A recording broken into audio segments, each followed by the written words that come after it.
Morning friends, আমি আবারও একটা নতুন ভিডিও নিয়ে চলে এসেছি। সামনেই জেটেড সেপ্টেম্বর সেকেন্ড উইকে মেবি এক্সাম হবে, তারই বাংলা সিলেবাসের মধ্যে আছে হাট কবিতাটি। সেই কবিতার কিছু এমসিকিউ তোমাদের সাথে আমি শেয়ার করছি। হাট কবিতা লিখেছেন যতীন্দ্রনাথ সেনগুপ্ত।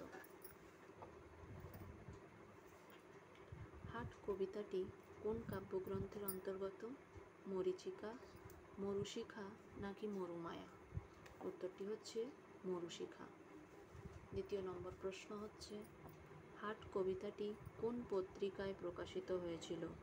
কল্লোল, সাধনা নাকি উপাসনা?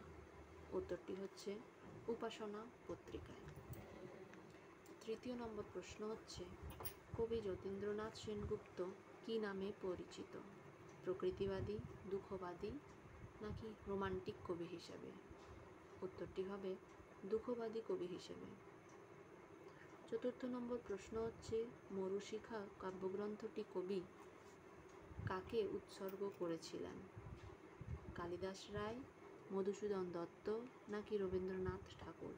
উত্তরটি হচ্ছে কালিদাস রায়। পঞ্চম নম্বর প্রশ্ন হচ্ছে, কার পাখায় আলোক লুকায়? কাকের, বকের নাকি চিলের? উত্তরটি হচ্ছে বকের পাখায়।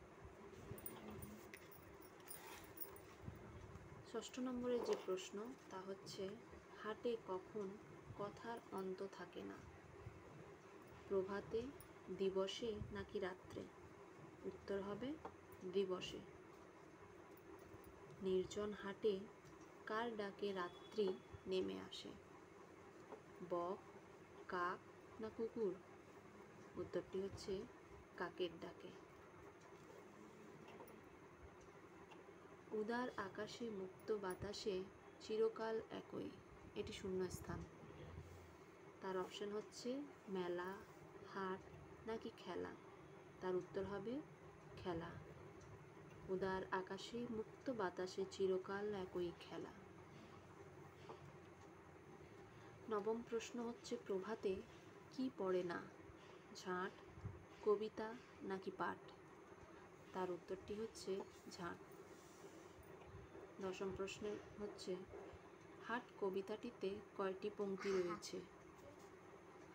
40টি, 45টি নাকি 50টি? তার উত্তর হচ্ছে 50টি পংক্তি রয়েছে।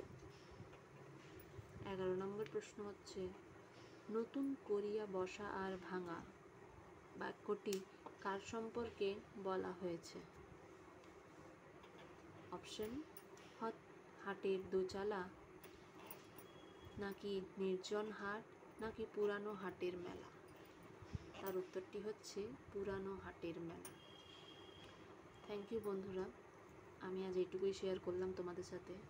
তোমাদের যদি আরও প্রয়োজন হয় হাট কোয়েশ্চেন অ্যান্সার কবিতার বা আরও অন্যান্য চ্যাপ্টারের, আমাকে নিশ্চয়ই কমেন্ট করে জানিও।